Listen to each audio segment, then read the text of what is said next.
아브라함 때에 첫 흉년이 들었더니 그 땅에 또 흉년이 들매 이삭이 그랄로 가서 블레셋 왕 아비멜렉에게 이르렀더니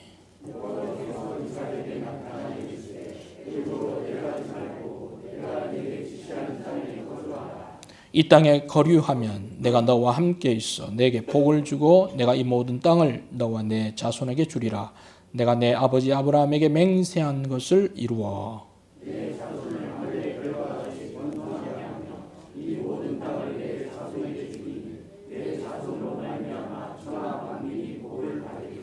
이는 아브라함이 내 말을 순종하고 내 명령과 내 계명과 내 율례와 내 법도를 지켰음이라 하시니라. 12절 제가 읽습니다. 이삭이 그 땅에서 농사하여 그 해에 100배나 얻었고 여호와께서 복을 주심으로 양과 소가 떼를 이루고 종이 심이 많음으로 블레셋 사람이 그를 시기하여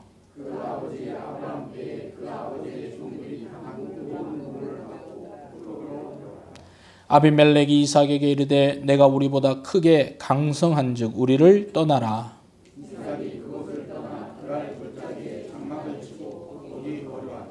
그 아버지 아브라함 때에 팠던 우물들을 다시 팠으니 이는 아브라함이 죽은 후에 블레셋 사람이 그 우물들을 메웠음이라. 이삭이 그 우물들의 이름을 그의 아버지가 부르던 이름으로 불렀더라. 그랄 목자들이 이삭의 목자와 다투어 이르되 이 물은 우리의 것이라 하매 이삭이 그 다툼으로 말미암아 그 우물 이름을 에색이라 하였으며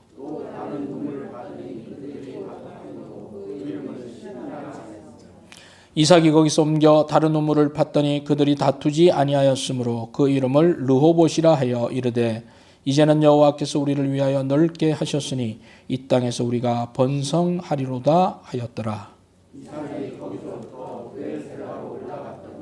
그 밤에 여호와께서 그에게 나타나 이르시되 나는 내 아버지 아브라함의 하나님이니 두려워하지 말라.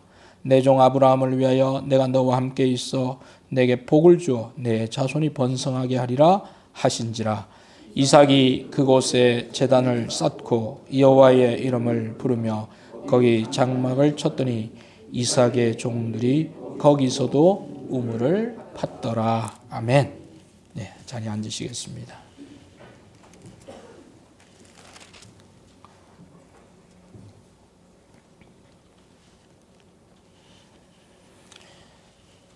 우리나라 사람들이 존경하는 인물들이 여러 있겠지만 그 중에서 가장 많은 사람들이 공감하고 이견이 없는 인물들은 또 그렇게 많지가 않습니다.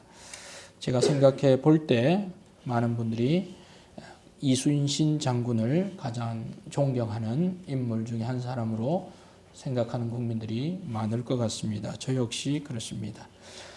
이순신 장군은 1592년에서 1598년 7년 동안 우리나라에 있었던 임진왜란이죠.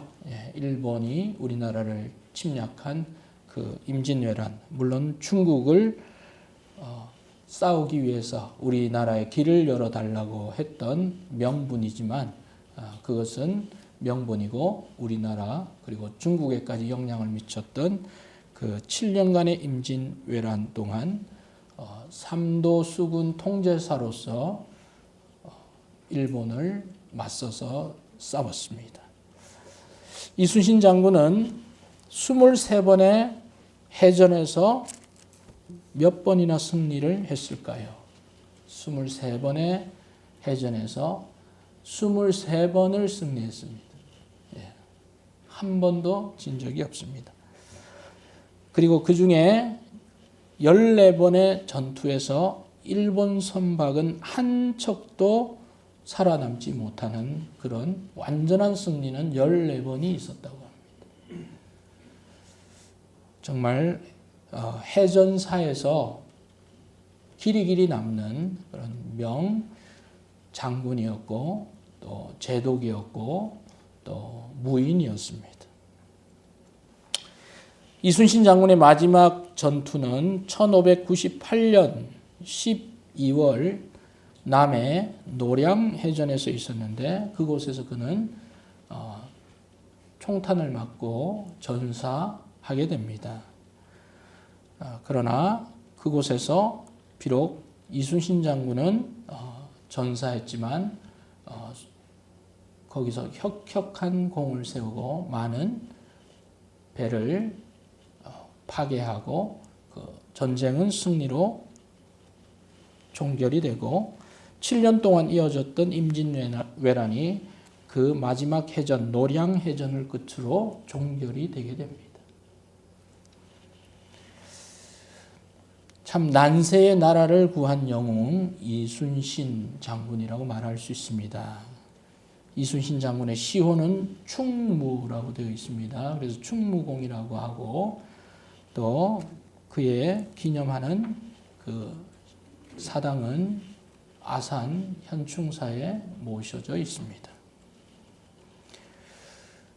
이순신 장군이 몇 해를 살았는가 보니까 1545년에 출생해서 1598년에 생을 마감했으니까 나이로 따지면 44세입니다.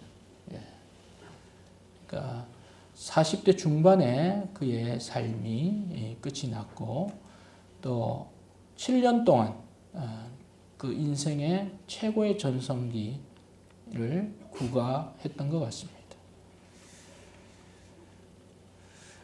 이순신 장군에 대해서 사람들이 왈부하지 않는 이유는 그 전쟁을 끝으로 그가 인생이 또 마무리되었다는 또 그런 점도 큰 의미가 있지 않을까 이런 생각이 됩니다.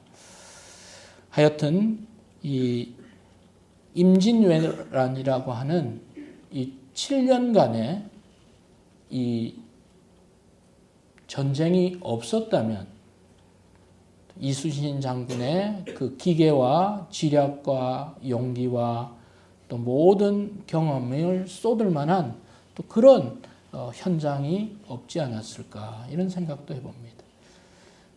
그런 거 보면 난세가 영웅을 만든다는 말이 틀린 말은 아니라 생각이 듭니다.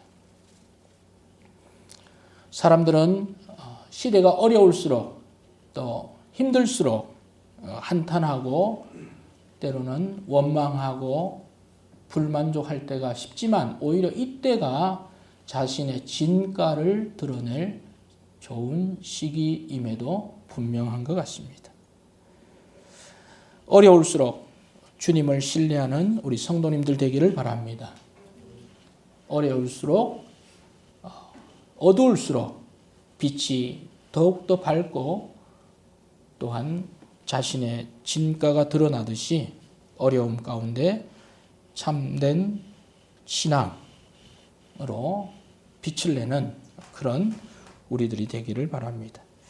오늘 본문을 보면 어려운 시기에 이삭이 이제 하나님으로부터 명령을 받습니다. 어려운 때에 명령을 받은 이삭은 하나님의 말씀에 어떻게 반응했고 또 그 이후에 하나님께서는 이삭에게 어떠한 복으로 함께해 주셨는지 오늘 말씀을 살펴보기를 원합니다. 애굽으로 내려가지 않을 때 주시는 축복이다. 이런 말씀으로 제목으로 함께 말씀을 나누겠습니다. 오늘 본문 26장 1절을 우리 같이 한번 다시 읽겠습니다. 같이 읽겠습니다. 시작. 아브라함 때에 첫 흉년이 들었더니 그 땅에 또 흉년이 들 때 이삭이 그랄로 가서 블레셋 왕 아비멜렉에게 이르렀더니 그렇게 말하고 있어요. 첫 흉년이 언제 들었습니까? 아브라함 때에 들었어요. 아브라함 때의 첫 흉년. 그래서 아브라함은 그 흉년을 피해서 어디로 갔습니까? 애굽으로 내려갔습니다. 흉년이 들면 애굽으로 내려가는 게 하나의 패턴인 것 같습니다. 공식화된 것 같아요. 애굽은 물이 많은 동네고, 그러나 이 가나안 땅은 연 강수량이 500ml밖에 안 돼요. 하나님께서 비를 주지 않으면 그 땅은 살기가 너무 척박한 땅이기 때문에 이게 비가 오지 않으면 흉년이 들면 바로 애굽행으로 가는 것이 하나의 사람들의 그 습관처럼 되어 있었습니다. 그런데 또 언제 흉년이 들었습니까? 그 땅에 또 흉년이 들었어요. 또 흉년. 이삭의 때 흉년이 들었죠? 아브라함, 이삭이 그리고 야곱, 요셉이 살고 있는 그 땅은 풍년의 땅입니까? 흉년의 땅입니까? 젖과 꿀이 흐르는 땅입니까? 어떤 땅입니까? 우리가 알고 있기로는 젖과 꿀이 흐르는 땅이지만 그러나 그 땅에는 무엇이 자주 또한 출현하기도 했습니까? 흉년이 잦았다는 거예요. 기근이 잦았어요. 아브라함 때에도 흉년이 들었고 그리고 그 아들 이삭 때에도 흉년이 들었고 그리고 이삭의 아들 누구예요? 누굽니까? 야곱의 때에도 큰 흉년이 들었죠. 그래서 야곱의 때에는 그 애굽으로 가족 전체가 양식을 구하러 내려가기도 했다는 사실입니다. 그런 거 보면 흉년은 반복적인 것 같아요. 이렇게 주기적으로 오는 것 같아요. 성도 여러분, 여러분 지금 풍년의 때를 맞이하고 있습니까? 아니면 흉년의 때를 맞이하고 있습니까? 호경기를 맞이하고 있습니까? 아니면 불경기를 맞이하고 있습니까? 반복되는 것 같습니다. 예. 불경기도 반복되고 그리고 호경기도 옵니다. 그래서 너무 시기적인 것에 우리가 절망할 이유는 없는 것 같아요. 저기 최은수 좀 일어나서 저 뒤로 좀 가요. 저 일어나 뒤로 좀 깨고 와. 일어나세요. 저 뒤로 좀 가. 목사님 설교를 못하겠어. 얼마나 인사를 많이 하는지. 피곤하긴 하겠지만 저 뒤로 가서.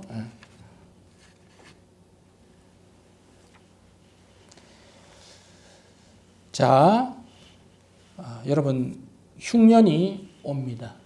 또 혹시 풍년을 맞이하는 분들 가운데서도 또 흉년이 올 수 있다는 것을 기억해야 합니다. 흉년이 올 때 하나님께서 뭐라고 말씀하셨습니까? 26장 2절을 보겠습니다. 같이 읽읍시다. 시작. 여호와께서 이삭에게 나타나 이르시되 애굽으로 내려가지 말고 그랬어요. 어디로 가지 말라고요? 애굽으로 가지 말고.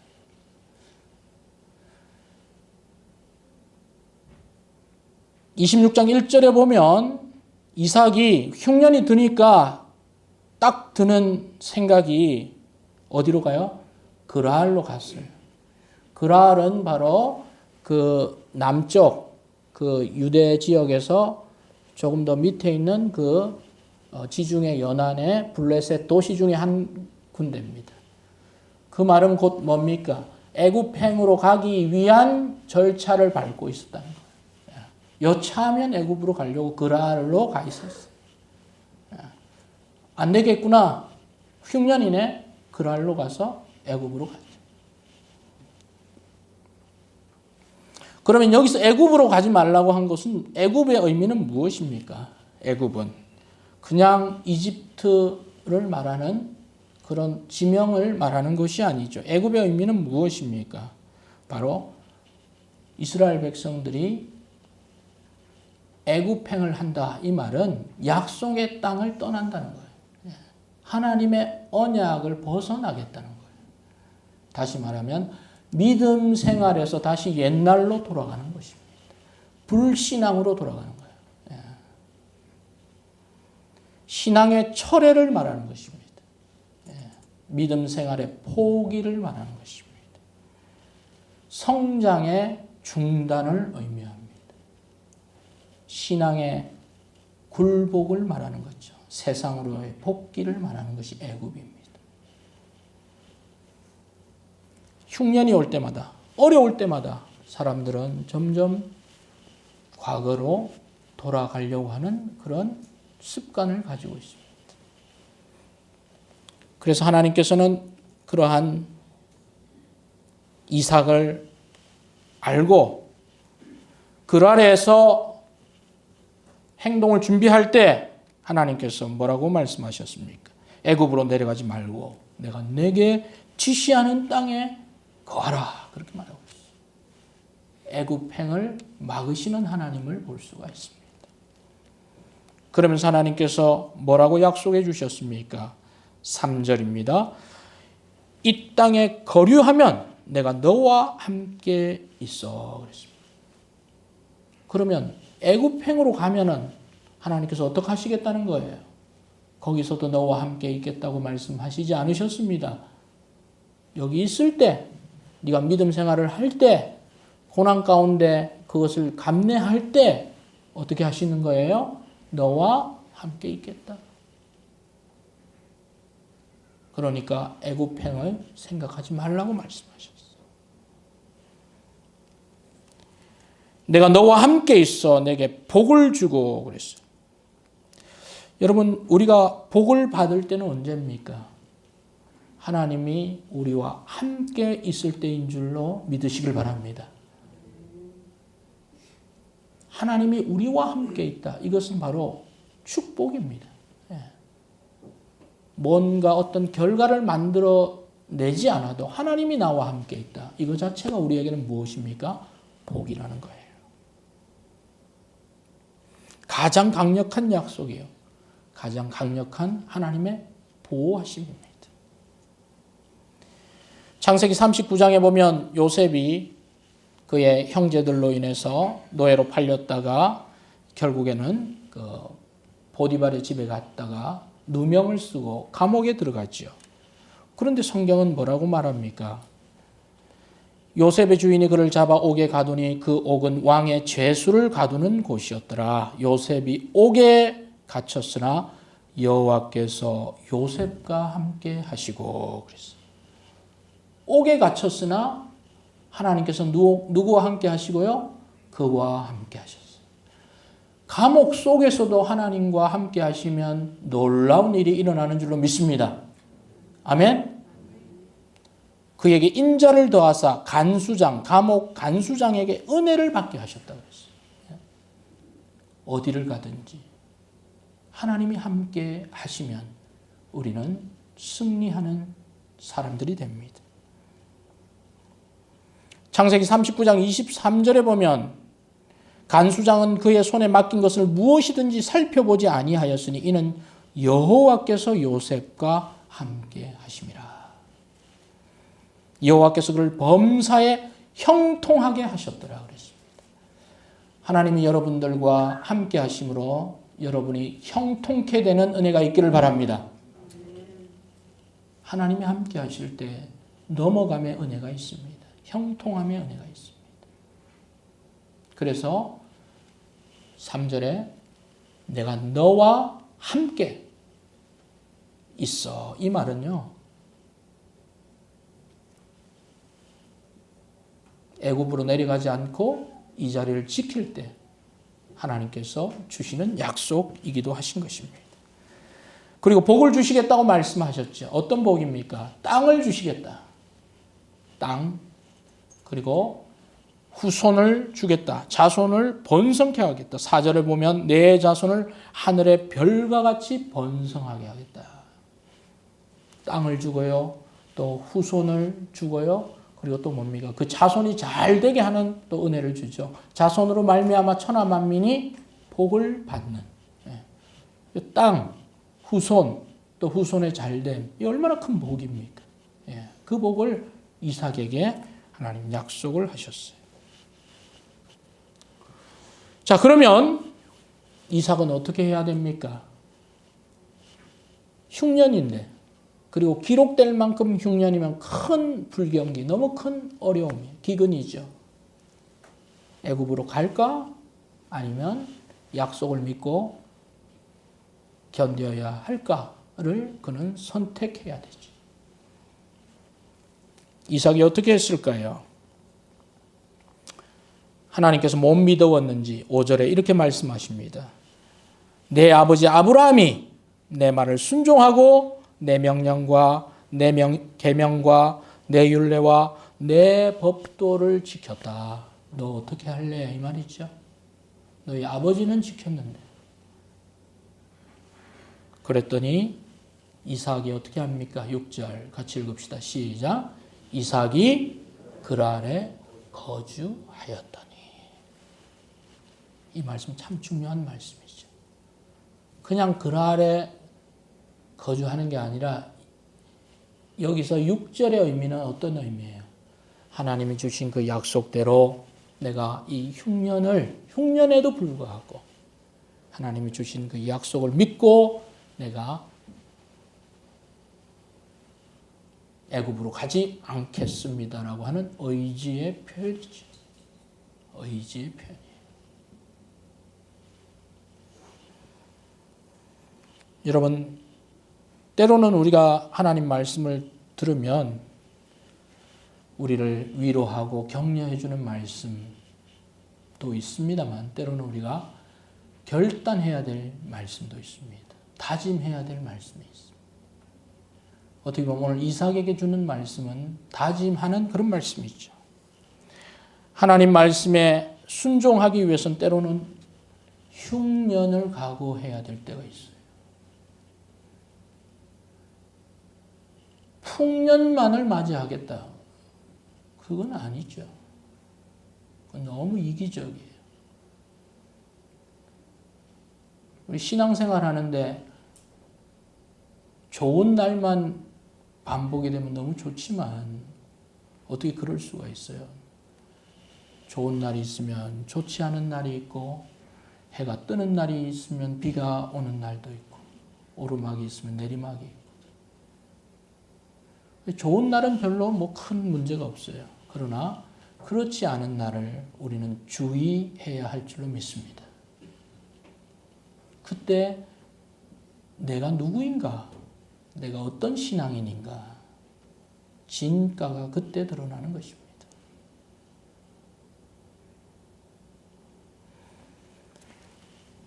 하나님 말씀에 순종하기 위해서는 흉년을 각오해야 되는데 그 흉년을 각오한다는 말이 무슨 말이에요? 평상시처럼 먹지 못할 각오를 해야 되는 거죠. 또는 굶을 각오도 해야 돼요. 또 그 기간이 좀 길어질 것도 각오해야 돼요. 힘들어질 각오를 해야 되죠. 자신도 각오해야 되지만 누구도 각오해야 돼요? 가족도 각오해야 되죠.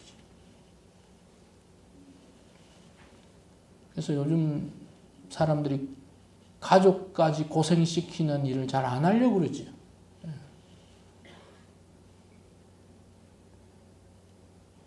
그런데 하나님 말씀은 때로는 그런 것을 각오해야 된다. 그렇게 말씀하고 있어요.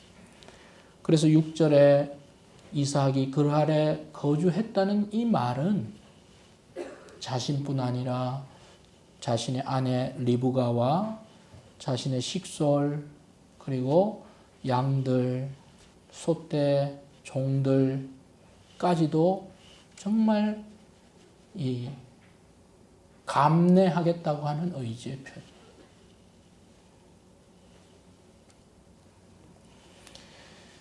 성도 여러분, 좋을 때보다 좋지 않을 때 여러분의 신앙이 정말 하나님께 초점을 맞추고 있는지 바로미터가 된다는 사실을 우리는 기억합시다. 그래서 우리는 우리의 신앙의 근력을 우리는 잘 평소에 하나님이 우리에게 복 주실 때, 평안할 때, 또 감사할 때, 그때 우리는 정말 하나님과 좋은 관계, 끈끈한 관계, 하나님과 함께하는 그런 관계를 잘 만들어야지 어렵고 힘이 들 때 그 관계가 힘을 발휘합니다. 끊어지지 않습니다. 그렇게 이삭이 그랄에 거주했습니다. 얼마의 시간이 지났을까요? 이제 흉년의 때가 지나갑니다. 그래서 이 12절에 어떤 결과가 얻었습니까? 12절 같이 읽읍시다. 시작. 이삭이 그 땅에서 농사하여 그의 100배나 얻었고. 아멘. 이게 6절에서 연결되는 거예요. 이 100배의 의미는 뭡니까? 이삭에게 그래 고생 많았다. 정말 나를 믿고 너가 애굽으로 가지 않고 인내해준 하나님의 보상인 줄로 믿습니다.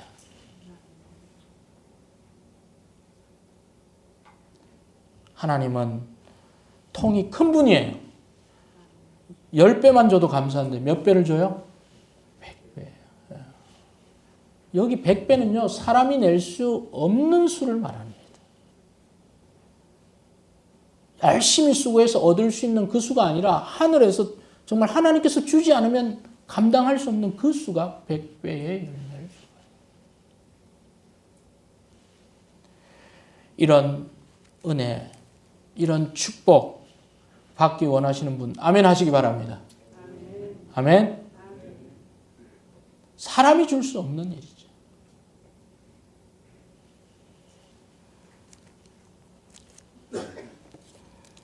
13절, 14절은 또 뭐라고 말하고 있습니까? 그 사람이 창대하고 왕성하여 마침내 뭐가 됐다고요? 거부가 됐어요. 그러면 이삭이 부자 되는 그 길목 앞에는 뭐가 있어요? 흉년의 때를 어떻게 거쳤는가가 그가 부자 된 비결이에요. 하나님의 약속을 그가 흉년의 때도 지켰다. 그것이 바로 그가 거부가 된 길이에요. 우리 젊은이들, 또 우리 청년들, 이 말씀이 여러분의 말씀 되기를 바랍니다. 고비를 넘어가야 돼요.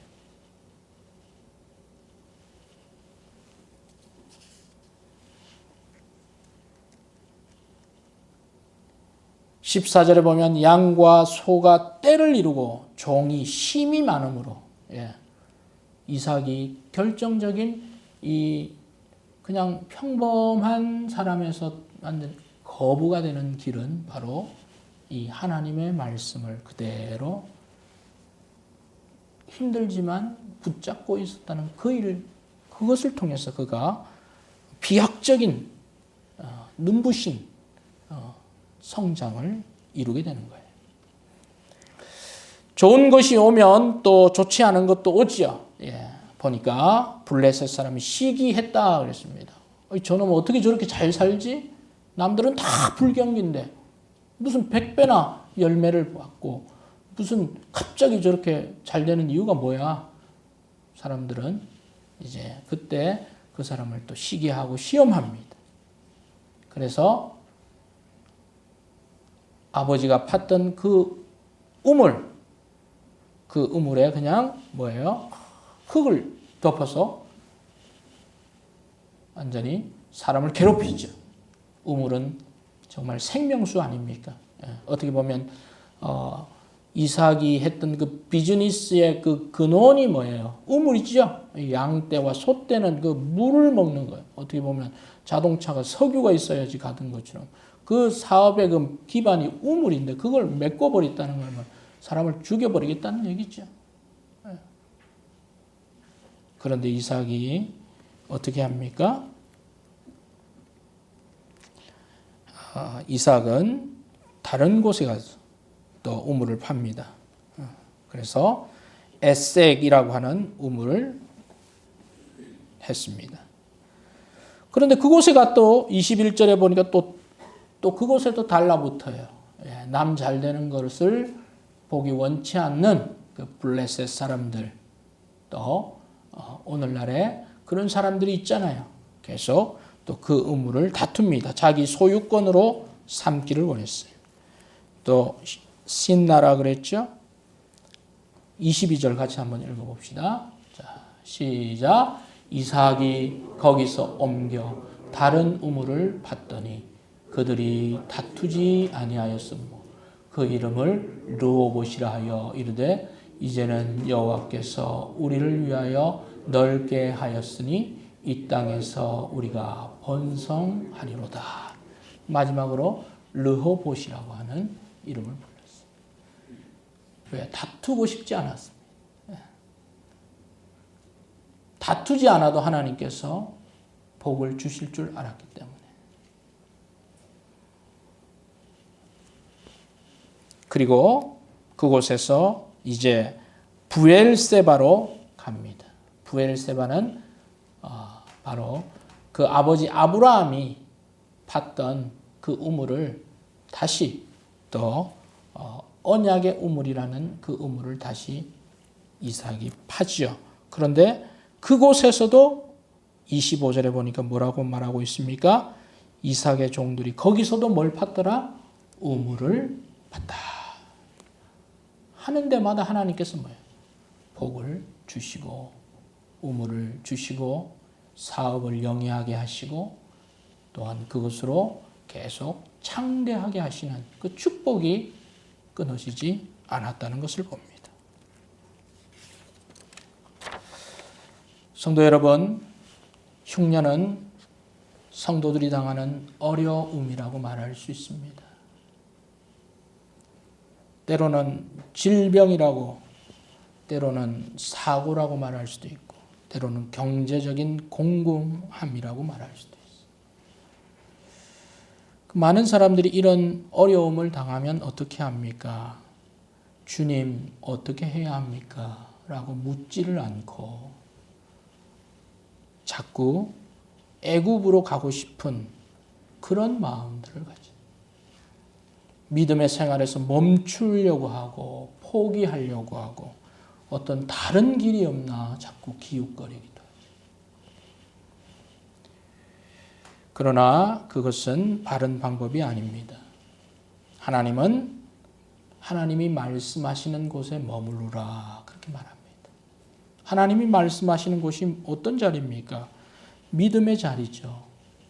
성도가 마땅히 있어야 될 성도의 자리죠. 사명의 자리인 것입니다. 그 자리에서 힘들 때일수록 어려울 때일수록 더 견딜 때 우리의 근육이 근력이 자라고 우리의 믿음은 더 한층 성장되는 것입니다. 이후에 어떤 바람이 불어도 넘어가지 않을 그런 믿음의 거목으로 자라나는 것은 바로 그런 어려움을 견딜 때 나타나는 거예요. 그러지 않고 조그만 어려움이 왔을 때 점점 아닌가 보네, 딴 데 가고 아닌가 보네, 멈추고 돌아서고 그러면 어떻게 돼요? 그만한 그릇으로 그냥 계속 있는 거예요. 그만한 사람으로 계속 있는 것입니다. 결코 성장할 수 없습니다.